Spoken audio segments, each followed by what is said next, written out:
pada bagian sebelumnya terkesan bahwa filsafat itu bersangkutan dengan masalah hidup sehari-hari, dan juga yang menembus pelampauannya filsafat yang bersangkutan dengan kehidupan sehari-hari.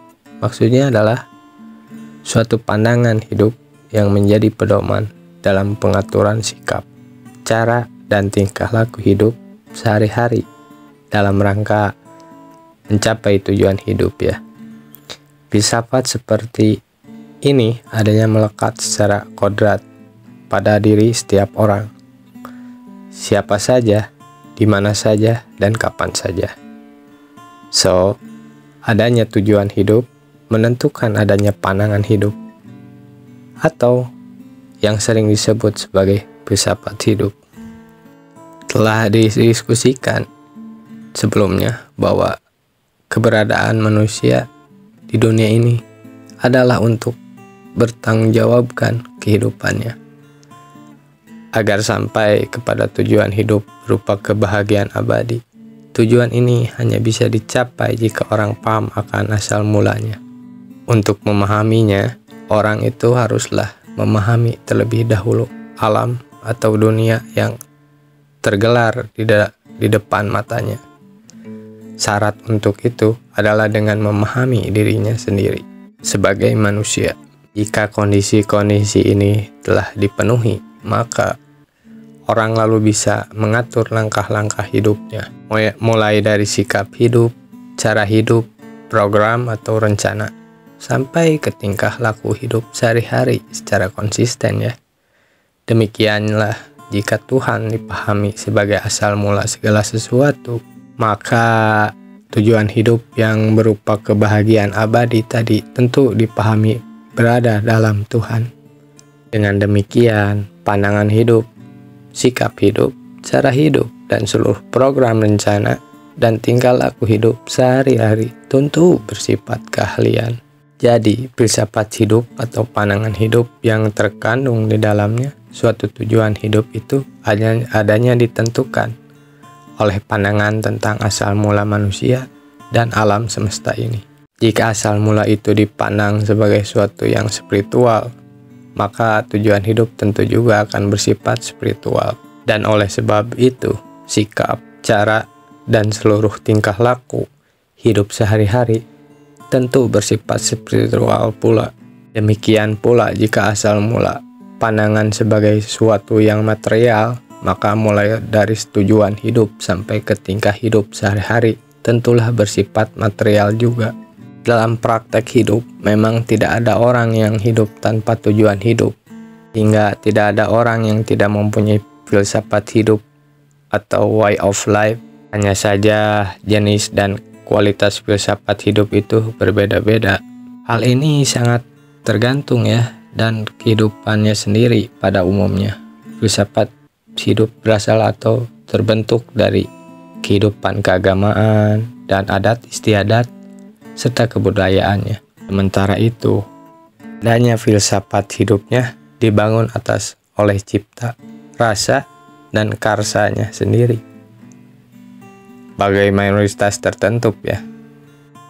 Oleh karena itu, filsafat hidup ini bersifat tertutup. Artinya, filsafat itu ada karena telah ditentukan oleh dan menurut norma-norma keagamaan, adat istiadat, dan budaya sosial yang sedang berlaku. Secara diam-diam, implisit, filsafat hidup berkembang begitu saja pada diri manusia sejak kecil. Kebiasaan meniru pada pribadi anak-anak berkembang menjadi sikap responsif yang menerima begitu saja apa yang diwariskan orang tuanya sebagai suatu keyakinan ya, yang mengandung kebenaran yang selanjutnya langsung diamalkan secara taat pada patuh demi tujuan hidupnya. Keadaan ini pada taraf perkembangan tertentu lalu melahirkan filsafat hidup bersama seperti filsafat hidup orang Bugis, orang Makassar, orang Jawa, dan sebagainya. Kalau filsafat hidup berkembang dari adat istiadat, kebudayaan, dan keagamaan yang ada, maka filsafat itu bersifat emosional tertutup. Tidak demikian halnya dengan filsafat akademik. Filsafat akademik bersifat rasional terbuka, dipelajari secara metodik dan sistematik menurut pendekatan-pendekatan implisit untuk mencapai kebenaran hakiki mengenai objek yang dipelajari. Adanya filsafat akademik itu tentu didasarkan pada tujuan-tujuan tertentu. Adapun tujuannya adalah dalam rangka perkembangan ilmu pengetahuan dan teknologi sebagai sarana penyelenggaraan hidup sehari-hari. Filsafat mempersoalkan nilai hakiki dari suatu hal, maka produk-produk teknologi haruslah sesuai dengan nilai tersebut. Filsafat memang tidak bisa membangun gedung yang megah, tetapi filsafat mampu mempersiapkan konsep dasar sehingga mengandung nilai bagi manusia. Demikianlah filsafat perlu dipelajari secara akademik menurut perkembangan ilmu pengetahuan dan teknologi yang terarah kepada kebaikan umum.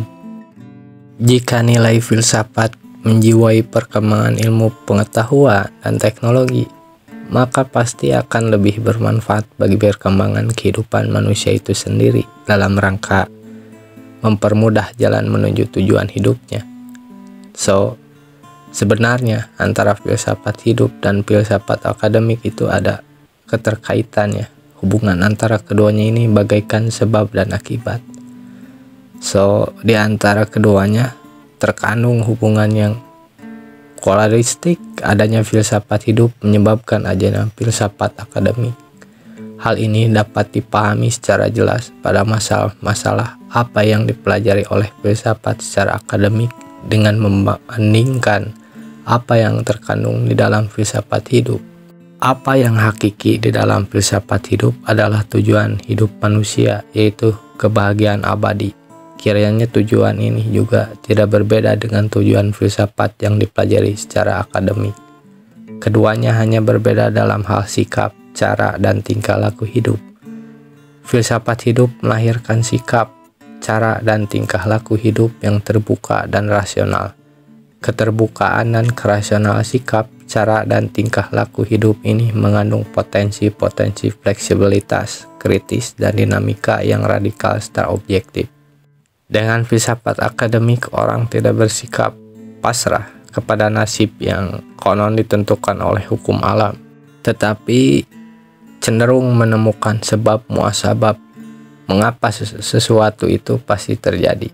Filsafat akademik selalu mencoba berupaya membuka tabir yang menyelimuti sesuatu hal, membongkar tradisi, dan penciptaan pola hidup ke arah pembaruan, sehingga hidup ini berkembang sesuai dengan kodrat manusia itu sendiri.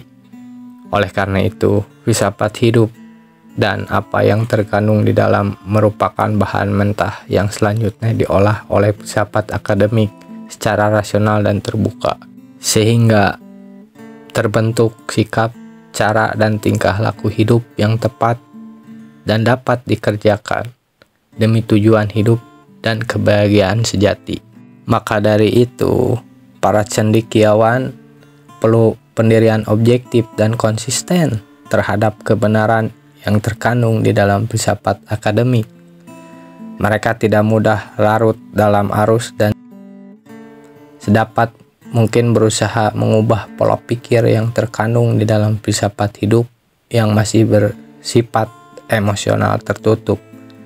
Demikianlah antara filsafat hidup dan filsafat akademik saling berhubungan secara dialektik dalam suatu harmonisasi.